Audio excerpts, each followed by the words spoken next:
नमस्कार, city 24 channel देख रहे हैं आप और मैं हूं आपके साथ साक्षी सोनी।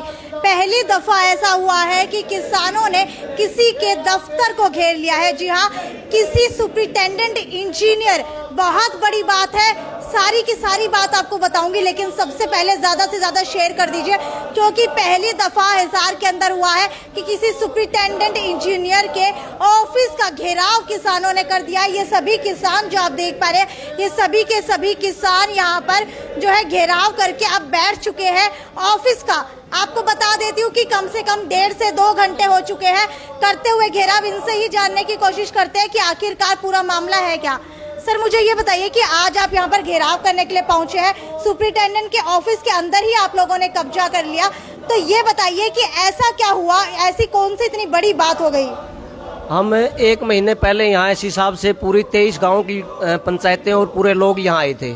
एससी साहब ने पूरा आश्वासन दिया था 23 गांव को कि आपका 2 हफ्ता पानी जल्दी ही कर दिया जाएगा, लेकिन 1 हफ्ता बाद नहर चलते ही तुरंत उसके बाद में फिर बंद कर दिया है। तो उसके विरोध स्वरूप हमने आज एससी साहब के धरना लगाने की यहाँ चेतावनी दी थी। एससी साहब यहाँ से गायब हैं, हमें पता नहीं वो कहाँ गए हैं, लेकिन हम किसानों ने सारा फैसला लिया है, जब तक एससी साहब यहाँ नहीं आएंगे तो हम उनके ऑफिस में यहाँ अंदर बैठे रहेंगे, चाहे 2 दिन आए 1 दिन आए, जितना देर वो उनको देखना है, हम यहाँ से नहीं लेंगे। ठीक है, कितने गांव के लोग आज आप लोग यहाँ पर मिलकर के पहुँचे हैं? हम 23 गांव के, जो पाबड़ा माइनर है हमारी 23 गांव पड़ते हैं, इस पे 23 गांव के लोग यहाँ आ रहे हैं और भी लोग अभी आ रहे हैं। हम इसलिए पहले यहाँ बैठे हैं कि ताकि उनसे बातचीत हो। यदि वो बातचीत से नहीं मानते तो हमारे चारों टोलों से भी गाड़ी आ रही है और लोग आ रहे हैं, हजारों की संख्या में हम 1 घंटे में यहाँ लोग होंगे। ठीक है, कुछ लोग जो है बाहर बैठे हैं, आप लोग अंदर घेराव करके बैठे। अंदर बैठने की वजह क्या है? नहीं, अंदर तो बैठेंगे और कहाँ बैठें। अंदर जब कोई अधिकारी हमें आश्वासन नहीं देगा, अधिकारी मौके पे नहीं होगा, तो हमारी भी मजबूरी है कि हम यहाँ बैठें। और क्या करें, हम अपने अधिकारियों के लिए तो लड़ना पड़ेगा, और लड़ने के लिए यही कि सबसे अच्छा है कि उनके ऑफिस में तो बैठ जाएं, कम से कम पता चले वही भी एसी में बैठते। हम भी तो एक दिन एसी में बैठ सकते हैं, किसान है कि कोई ऐसी दिक्कत नहीं है, हम विरोध स्वरूप बैठे हैं यहाँ। ठीक है, बिल्कुल विरोध स्वरूप जो है किसान यहाँ पर आकर के बैठ चुके हैं। आपको बता देती हूँ, अभी जो है कुछ किसान अंदर बैठे हैं, कुछ किसान जो है बाहर बैठे हैं, लेकिन सबसे बड़ी बात जो है फसलों को लेकर के आ रही है। सर, मुझे ये बताइए कि फसलों को लेकर के सबसे बड़ी दिक्कत आपको क्या आ रही है? हम 20-25 दिन पहले यहाँ एससी साहब से मिलने के लिए आए थे। हम 20-25 गाँव के लोग थे, पंचायती तौर पर हम मिलने के लिए आए थे, और हमने ये कहा था एससी साहब को कि जो नहरों में 2 सप्ताह पानी चलता था उसे एज इट इज रखो। इन्होंने 1 हफ्ता कर दिया था। तो एससी साहब ने ये कहा था, बाकायदा वादा किया था कि आपकी नहर में बंदी नहीं आएगी, आपकी नहरों में 2 सप्ताह पानी चलेगा, लेकिन 1 सप्ताह के बाद में ही नहर बंद कर दी। नुकसान हमें ये हुआ कि हमारी फसलें चौपट हो गई है पूरे तौर पर, बारिश आई नहीं है। राम तो हमारे से रूस से रहा था। अब सरकार का रवैया ये है कि नहर में पानी नहीं है, पीने के पानी की भी समस्या होगी। यहाँ पर आए, हमें 2 घंटे हो गए बैठे हुए, वहाँ पार्क में बैठे थे, कोई सुनवाई नहीं हो रही थी। कोई अधिकारी ये नहीं आके कह रहा था कि आप किसी लिए आए हो, आपको गर्मी लग रही है, पानी पीना है, कुछ नहीं। हमने यहाँ के बात करी, एससी साहब से मिलना, बोला जी वो तो आज आएंगे नहीं। एससी साहब से बात करिए, इनके किसी अधिकारी, उन्होंने कहा हम शाम तक नहीं आएंगे एससी साहब। फिर वो फल्ड मैडम के साथ, डीसी मैडम के साथ फल्ड एरिया का निरीक्षण करने के लिए गए हैं। पीने के लिए तो पानी नहीं है हिसार में, आप फल्ड एरिया के निरीक्षण के नाम का क्या डोंग रचा रहे हो, क्या डोंग कर रहे हो आप? उसके बाद हम यहाँ बैठे हैं, अब ये कह रहे हैं कि एससी साहब आने लग रहे हैं, तो हम एससी साहब से मिलके जाएंगे और उन्होंने जो वादा किया था उसके बारे में पूछ के जाएंगे कि आपने कहा था कि 2 सप्ताह की बात की थी, तो 1 हफ्ता में पानी कैसे बंद हो गया? ठीक है, पहले आपकी कवरेज की थी, तब लाइव कवरेज के दौरान उन्होंने कहा था कि आप लोगों को नहर के अंदर पानी दिलवा दिया जाएगा, लेकिन उसके बाद भी जो है विश्वासघात करने का काम किया है। मुझे ये बताइए अब कि जब एससी से पहले मिलने के लिए पहुंचे थे सुपरिटेंडेंट से, तब उनका क्या रवैया था, उन्होंने क्या कहा था, और अभी जो है कुछ समय पहले आप लोगों को कहा गया कि वो नहीं मिलेंगे और अचानक से वो कह रहे हैं कि अब मिलेंगे, दोनों के बीच के अंदर क्यों इतना अंतर है?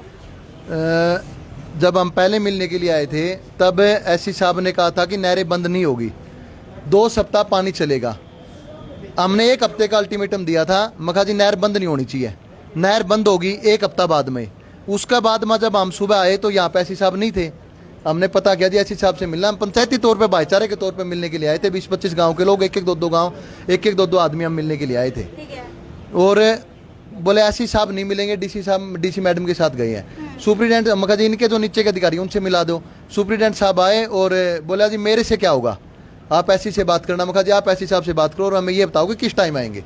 उन्होंने बात की तो एससी साहब ने कहा कि हमने अपनी आपकी मांग जी हमने ऊपर तक पहुंचा दी है और मैं नहीं आऊँगा शाम तक। महा जी अगर आप नहीं आते तो जानते हम भी को नहीं करा, इसीलिए हम बैठ के मोर्चा लगा के अभी दोबारा भी सुनने के लिए आ रही है। सीआईडी के भाई भी आ रहे हैं, कहने लग रहे हैं कि भी 20 मिनट में एससी साहब आ जाएंगे। हम एससी साहब से मिल के जाएंगे और ये पूछ के जाएंगे कि नहरों में बंदी क्यों आई है और ये जो अन्याय किसान के साथ सरकार करने लग रही है उसके बारे में हम पता लग करके जाएंगे। जो नहरों में पानी छोड़ोगे, अगर नहीं छोड़ेंगे तो उसके बाद में हमको इकट्ठे हो गए कि इस इलाके में कोई बड़े आंदोलन की घोषणा रणनीति भी बनाएंगे। ठीक है, अगर पानी की बात की जाए तो पानी जो है किसी भी इंसान के लिए एक मूलभूत आवश्यकता के रूप के अंदर माना जाता है। रोटी, कपड़ा और मकान के अलावा अगर कोई चौथी मूलभूत सुविधा है तो वो यही पानी है। हालांकि इनसे जानने की कोशिश करेंगे। सर मुझे ये बताइए कि पानी ना आने की वजह से किन किन समस्याओं और दिक्कतों का सामना लगातार करना पड़ रहा है? देखो जी, पानी हमारे जो तालाब हैं वो भी बिल्कुल सूख चुके हैं, पशुओं को पीने के लिए पानी नहीं है और फसलों की तो बात ही छोड़ दो जी, मतलब फसल तो बिल्कुल पूरी तरह से नष्ट हो चुकी है हमारी।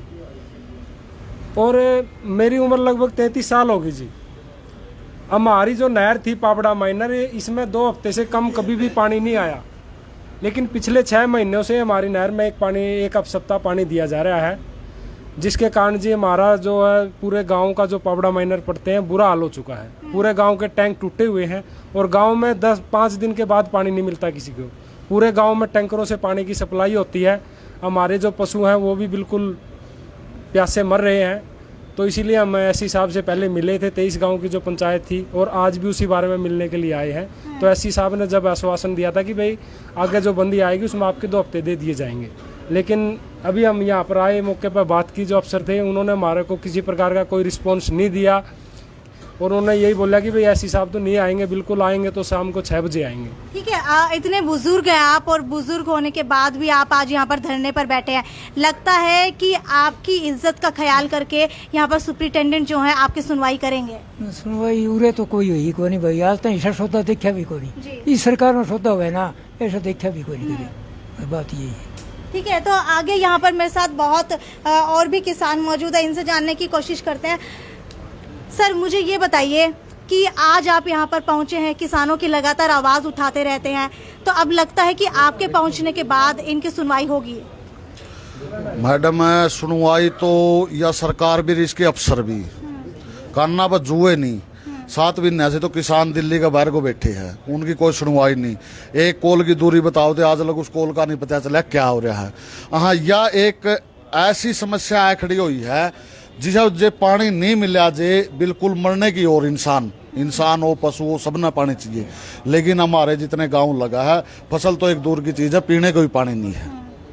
ठीक है, तो आप लोग देख पा रहे हैं यहाँ पर सुप्रिंटेंडेंट इंजीनियर के ऑफिस के बाहर इस वक्त मैं नहर कॉलोनी के अंदर मौजूद, और सुप्रिंटेंडेंट के ऑफिस के बाहर जो है किसान और 24 गांव के लोग जो है कब्जा करके बैठ चुके हैं। अब देखने वाली बात यह है कि सुप्रिंटेंडेंट यहाँ पर कितनी देर के अंदर पहुँचने वाले हैं, क्योंकि पहले कहा था कि नहीं आएंगे, लेकिन उसके बाद आश्वासन दिया गया कि सुप्रिंटेंडेंट जो है कुछ ही समय के अंदर पहुँचने वाले हैं।